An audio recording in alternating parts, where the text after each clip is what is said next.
Do you ever just pick up a game and expect nothing so you get decently surprised by it? This was the Sniper for me. Maybe you have seen the Sniper 2 before. It was fairly popular on YouTube back in the day, often titled as one of the worst games ever made. What if the older brother of it is actually a decent shot, like everyone's favorite Lee? Bruce Lee, of course. Be water, my friend. The first Sniper game came only out in Japan, but the story is simple anyways, unless you never watched anime before and didn't pick up a few words here and there. Actually, you will understand it anyways because it's that simple. I have to mention the word simple as often as I can to pay tribute to the simple series that the game is from. On my eternal quest to play them all, except maybe the Mahjong games, I'm too stupid for that. The ultimate platinum trophy block of the Yakuza games for me. I just can't do it. I even watched Akagi and read Kaiji. I should be able to handle Mahjong, but I can't. Alternatively, you could also play the Sniper 2 for 2 minutes because they give you a recap. But today is not the day for seconds, even if I enjoy seconds in multiple ways. This is Harvey. He once was a firefighter, but when he tried to save his girlfriend, he also blew up a ring of criminals who did not like that, understandably. So in return, they murdered his girl in cold blood, and he gave up his old life to train to become an assassin to take revenge. I love how cliché his little apartment is. It's exactly how I imagine the room of an assassin, from movies mostly. He got everything that he needs. His little TV that only displays static and has no cables attached to it, a computer to browse the interwebs with, and his Dragunov. I'm not a gun nut, but I do know some guns because I played enough shooters. If I am wrong on this, I will allow everyone who knows their weapons to shoot me with a water gun. I always wanted to have one of those super cool water soakers. Nowadays they just sadly remind me of how the red t-shirt contest in prison school ruined everything and fucked up the manga so badly that every work that the mangaka has made afterwards was so bad it even made me think it's bad. Like, I love trash, but it was so trash, it was too trash. Unlike me, Harvey goes outside a lot to shoot, his only mission in life. It's kinda cool to have a goal like that in life, especially when the game is so stylish about it. Before every mission you get an intro with credits, and when it's the same for every stage, it gives you the feeling of a little playable anime. He did it before Kojimbo did it. English is not my first language either, but I'm pretty sure the promise that isn't carried out is a tiny bit wrong. Isn't the is a bit unneeded here? It's not totally wrong, I think, because if a promise isn't carried out, the promise kinda lingers around, which is reflected by the promise that is, but well, I don't know, I'm not an English teacher. Whenever you start a stage, you get a little preview of your target, and the coolest thing is this little 3D model of the stage where you can also pick your starting position or day of time. It actually plays a role, a very tiny one like me. I played the game with red achievements, and for example in one mission I had to eliminate a guy before the timer reaches 36 seconds, but he spawns way too late if you do it in the morning. I scratched my head and thought, okay, why is he walking out so late? There's like no way to do this. There must be a way because there's always a way, I believe in you. And then I switched to noon and there he walks out way earlier. It doesn't drastically change the way the game is played, but it gives you like 2 versions of a stage if you desire it. The game has that certain style that can carry the simple gameplay, the jazzy music, the multiple views of your target getting hit, the 3D previews, the intro, the simple screens you get after each mission. There's also normal cutscenes, but they're a bit pale in comparison to the more aesthetic approach of the intro. Except for when Harvey kicks the police lady's gun out of her hands. He's just too cool for school. Every once in a while the mysterious informant who gives him the information, that's why they're called an informant, comes by to give him some leads in the form of a sandwich bag. Sadly without the sandwich inside of it. They are overweighted anyways. A normal toasted toast is way better with some Nutella or some Hungarian salami. She also calls you a lot during missions to give you support, how nice of her. Everyone likes Harvey. He's a bit like the Punisher, and I enjoy characters like that. Now you might think, no, that's wrong, killing people without proof is bad, but no, I don't think so. Look at this guy. You don't need more proof than that. He's totally some mafiosi guy who is doing shady shit. Same goes for real life.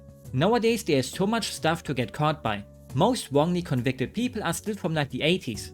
There's no downside if you just executed people instead of letting them out again. If you commit a serious crime, you give up your human rights. That's how a healthy society should deal with animals like that. Instead, people try to believe that people can be reformed. Yay, I love it when someone is allowed out of prison for the 10th time and then goes on to kill someone. Who could have predicted that? Surely not the super smart judge and lawyers who willingly put people like that back into society. They studied law for 15 years, which proves they're super smart, right? You can't even tell me that I'm wrong about this, because even the average person out there cheers on parents who take it into their own hands and dish out real justice when someone hurts their kids. But then in the very same breath, they then say I would be wrong for my stance on this because well, the law is normally good and shit. Blows my mind. Only people who can't think for themselves still have trust in the law system or in governments at all. It's corrupt from the bottom to the top. It's all fucked. Like these evil gangsters, because Harvey won't stop till they're all dropped. That's how it should be. We all need a Harvey in our life. There's 8 stages and they don't change too much except the way the target moves around. At first they sit around and enjoy coffee and are very easy to spot because they stand out, but in later levels they even jog through the park and get helped by the trees who hide them. You have to develop a good strategy to get the perfect shot, but that makes it sound deeper than it actually is. His bodyguards will block frontal shots, but when they turn their back to you, easy money shot, mostly. Or back shots, how people like to say nowadays.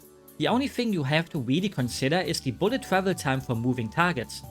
You can't miss a sitting target. I mean you can, but why would you do that? Because the bullet flies straight at them and they don't move an inch. But when you get to the later stages, you do have to consider aiming at where they will be in like 2 seconds. Luckily every shot is fatal, so you can aim for the little toe if you want to. See the pulse thingy in the bottom right? It does nothing. Just there for fun. You can't hold your breath. It doesn't change anything. I appreciate it though. You even get to shoot cars, so please look away if you're into them. Nothing bad happens to the car though, since you mostly have to aim for the tire. So it stops and then the evil fatty steps out of it to be shot. You get so many shots that it's not really a problem unless you want to do it with the least amount of shots possible. I want to be driven around in a limousine too sometimes. To where? I have no idea. With some Pepsi Max to drink and not some dumb champagne. Maybe to the end of the world as we know it. Something I didn't know either was the last stage. With my very poor Japanese language skills, I did understand that a lady informant was telling me his car is bulletproof and special, and she's asking me what I should do now, and sorry to say, I didn't know. Do I look like a person that has a lot of plans? I shot his car over and over and sadly had to do the thing that hurts my pride the most. Looking up a long play to see what I have to do. You have to make the billboard fall down by shooting the anchors of it. The timing also matters, but you get the sound signal when the lady tells you to shoot now. Skill issue, language issue, maybe a mix of both. It's the only stage that makes you use the environment and shows the potential the game could have had if it wasn't part of the simple series. A bigger budget with better physics, more lift in stages, and so on would be a lot of fun. And then it gets revealed that the informant was Melissa, a girl that Harvey saved, and she wanted to help him get revenge. For some reason she also has the memories of his dead girlfriend. Why? Who knows, maybe aliens have something to do with that. Harvey is also a bit dumb for not at least getting laid by the cop lady once. Just one time. She really wanted him. Or maybe she just loved his sense of justice like me. Harvey is a pretty cool guy, not afraid of anything, and I would get a drink with him. Now you might think, that's it, is it over already? First off, it's a simple, serious game. Simple is in the name of the game, kinda. But no, it's not over. They could have called it a day, but they did not. They went the extra step for us, the players, to experience this beautiful game even more, with practice mode and more. You will be amazed by the wonders they have cooked up here. Jamie Oliver would be jealous of their cooking skills. The practice mode is you just finding a single person in the stages, that's it. Where's Waldo? But he's the only character on the screen, pretty much. I wanted to keep saying the game is basically Where's Waldo, Sniper Edition, and this is the best spot to call it like this. A little appetizer for the game telling you to press the select button on the practice mode. It really tells you to do that after you beat the game once. Now you actually get a whole new game mode where you have to find a whole bunch of mafiosi. This is maybe the most fun I had with the game. I wish the story mode also had more stages like this where it's not just always one single target. The only part that sucks here is that some targets can leave the screen forever. Once they reach around the corner, they don't exist anymore, so sometimes you look around and can't find the target anymore because you didn't know their route yet.